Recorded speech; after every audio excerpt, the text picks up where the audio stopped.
तो जैसा कि आप देख रहे हैं यहाँ पे बड़ी तादाद में लोग आ चुके हैं और आम आदमी पार्टी के जो कार्यकर्ता हैं वो सारे मौजूद हो चुके हैं यहाँ पर।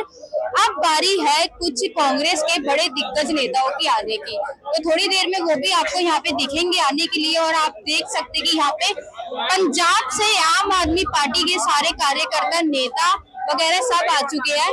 आप देख ही सकते हैं जैसे कि आप जिस तरह से देख रहे हैं बड़ी तादाद में कैसे लोग यहाँ पे इकट्ठा हुए हैं महारैली में। और आइए इन लोगों से कुछ बात करते हैं। जैसे कि आप देख ही सकते हैं कि यहाँ पे इंडिया गठबंधन द्वारा आयोजित लोकतंत्र बचाओ महारैली चलो रामलीला मैदान के पोस्टर जैसे कि आप देख रहे हैं कांग्रेस द्वारा लगाए गए हैं। और बड़ी तादाद में अभी आम आदमी पार्टी का आपको कार्यकर्ता देखने को मिलेंगे, लेकिन थोड़ी देर में कांग्रेस के दिग्गज जो चेहरे हैं वो भी आपको देखने के लिए मिलेंगे। तो आइए वो बात कर लेते हैं। आम आदमी पार्टी के पंजाब से कुछ लोग आए हुए हैं उनसे। तो आइए बात करते हैं पंजाब के जो यहाँ पे लोग आए हैं आपके कार्यकर्ता उनसे। कहाँ से आप सर? मध्य प्रदेश से। मध्य प्रदेश से जी। तो क्या मकसद है आपको यहाँ आने का? देखिए, लोकतंत्र खतरे में आ चुका है। आज तानाशाही है, जैसा अंग्रेजों के समय होता था, कोई भी उठा जो आवाज उठाएगा उसको बंद कर दिया जाता था। तो जब इसीलिए सारे दल इकट्ठे हुए हैं कि सबसे पहला हमारा मूल उद्देश्य है लोकतंत्र बचाना। अरविंद जी जो पहली बार देश के इतिहास में हुआ है कि एक इलेक्टेड मुख्यमंत्री को जिनको जनता ने 2 करोड़ जनता ने दिल्ली के लिए चुना था, उनको आज एक अचानक गिरफ्तार कर लिया जाता है। ना कोई बात, ना चीत, ना कुछ भी नहीं होता है। ईडी उनसे पूछताछ भी नहीं करती, सीधे गिरफ्तार करती। इस तरह की तानाशाही कैसे चलेगी? इसीलिए हम पूरे भारत से इकट्ठे हुए अरविंद जी के लिए। तो ये जो आप बाहर रैली कर रहे हैं इसके करने के बाद क्या तानाशाही बंद हो जाएगी? बिल्कुल, जनता चाहेगी तो जनता ही से चलता है। हमने जब अंग्रेजों को भगा दिया तो ये क्या चीज है? तो 2024 में फिर इस महारैली को देखते हुए किसकी सत्ता आने वाली है? बिल्कुल इंडिया की। इंडिया हमेशा जीतता है। वर्ल्ड कप जीता 83 में, 2011 में जीता, इस बार 2024 में भी जीतेगा। तो क्या ये रैली आमतौर पे केजरीवाल की गिरफ्तारी पर की जा रही है कि और भी मुद्दे उठाए जाएंगे? देखिए, केजरीवाल जो मैंने पहले बताया कि लोकतंत्र की हत्या हो रही है, किसी को भी ईडी गिरफ्तार कर रही है। जो लोग भ्रष्ट हैं वो जेल जाने के बजाय बीजेपी में जा रहे हैं, ईमानदार लोग जेल जा रहे हैं। इसी की लड़ाई है। लोकतंत्र को बचाने के लिए रैली चल रही है। ये लोकतंत्र जो खतरे में है ना, हिंदुस्तान का जो लोकतंत्र है, संविधान है, उसको ये बीजेपी वाले खत्म कर रहे हैं, लोकतंत्र को खत्म कर रहे हैं। वो लोकतंत्र को बचाने के लिए ये रैली हो रही है, संविधान को बचाने के लिए रैली हो रही है। क्योंकि मोदी जी का कहना है कि हम लोकतंत्र को बिल्कुल मिटा देंगे, संविधान को खत्म कर देंगे। समझे नहीं? जो ये कह रहे शराब घोटाला हुआ है, जब भी शराब नीति आई थी तो बीजेपी के जो लेफ्टिनेंट गवर्नर थे दिल्ली में अनिल बैजल जी, वो कहाँ चले गए थे? उन्होंने इसके ऊपर साइन क्यों किए थे? उनको क्यों गिरफ्तार करा जा रहा है? अनिल बैजल जी को भी गिरफ्तार करो ना। और जो दिल्ली के अंदर निगम पार्षद थे बीजेपी के, नगर निगम में भी बीजेपी की सरकार थी, सेंट्रल गवर्नमेंट में भी, तो अनिल बैजल को भगा दिया। क्यों नहीं दिल्ली के गवर्नर को गिरफ्तार कर रहे हैं? केजरीवाल को गिरफ्तार कर लिया। उस टाइम अनिल बैजल जी गवर्नर थे दिल्ली के, जब शराब नीति नहीं आई थी तो उन्होंने साइन क्यों करे थे? अंधे हो गए थे क्या वो? उनको दिख नहीं रहा था अनिल बैजल जी को कि ये शराब नीति गलत है? उसी टाइम विरोध क्यों नहीं किया?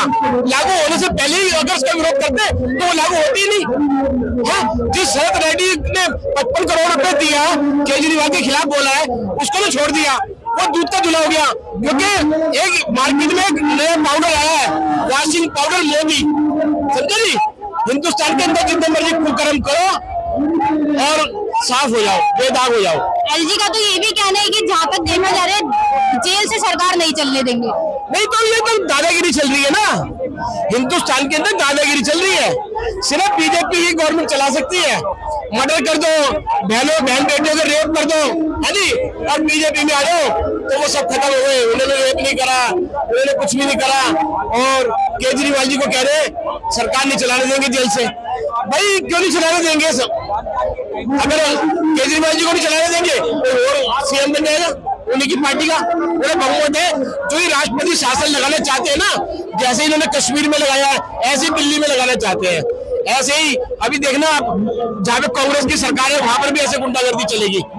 हेमंत सोरेन को भी उठा के बंद कर दिया, वहां पर भी ये राष्ट्रपति शासन लगाना चाहते हैं। दिल्ली में भी राष्ट्रपति शासन लगाना चाहते हैं। मैं कह रहा हूँ क्यों दे रहे हैं लंबे लंबे चौड़े भाषण? है कौन कह रहा है हमको तो फ्री में राशन? ये कह रहे हैं हम 4 किलो राशन दे रहे हैं। किसने मांगा है? अरे भिखारी बना दिया पूरे हिंदुस्तान को। जो कहता था मैं कटोरा लेके चला जाऊंगा, वो तो कटोरा लेके जाने रहे और लोगों को, हिंदुस्तान के लोगों के हाथ में कटोरे दे दिया है, जाओ 4 किलो राशन फ्री लो। समझे नहीं? तो ये लोकतंत्र बिल्कुल खत्म हो चुका है। अगर केजरीवाल या कांग्रेस अगर लोगों से कहते हैं कि हम फ्री में जीतने के बाद ये देंगे, तो वो तो हो जाती फ्री की रेवड़ी, है नहीं? और प्रधानमंत्री जी 4 किलो राशन फ्री दे तो वो नहीं है रेवड़ी, वो वही चेवड़ी। एलजी का कहना ये है कि केजरीवाल इस्तीफा दो, जेल से सरकार नहीं चलने देंगे। नहीं तो केजरीवाल जी को क्या हो रहा है? वो इस्तीफा जान करके जेल में चाह रहे हैं कि इस्तीफा दे देगा तो इसके हम हाथ काट देंगे, समझे नहीं? और उसको जो सजा हमने दिलवानी है वो सजा दिलवा के रहेंगे। केजरीवाल जी का कहना है कि कोई भी मेरे खिलाफ सबूत नहीं है, कोई भी घोटाले के उसमें नाम नहीं था, फिर भी इन्होंने गिरफ्तार कर लिया पूछताछ के तौर पर। पूछताछ के तौर पर ही गिरफ्तार करा है, दिल्ली में राष्ट्रपति शासन लगाने के लिए गिरफ्तार करा है। मिला ही नहीं है, आज तक एक खबर ही नहीं मिली।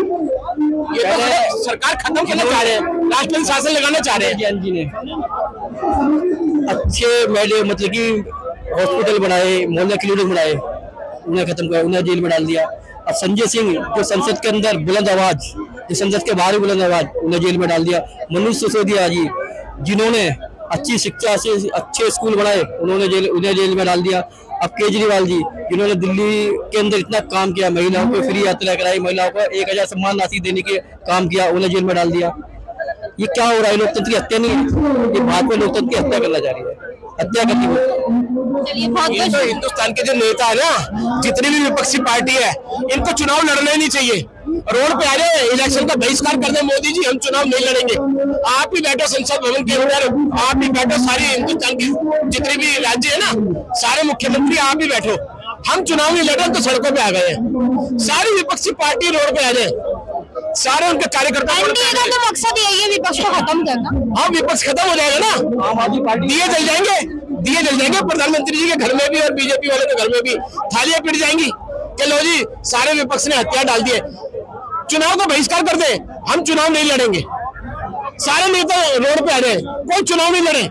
ले भाई मोदी जी, तुम ही दूध के धुले हो, तुम ही असली माँ के लाल हो, तुम ही रहो इसके देश के प्रधानमंत्री, तुम ही मालिक बन गए हो। चंदा दो और धंधा लो। जैसे कि सर ने बोला चंदा दो धंधा लो, तो ऐसी खबरें देखने के लिए मेरे साथ बने रहिए, देखते रहिए खबरें टीवी। कैमरामैन सोल के साथ मैं अनुष्का, धन्यवाद।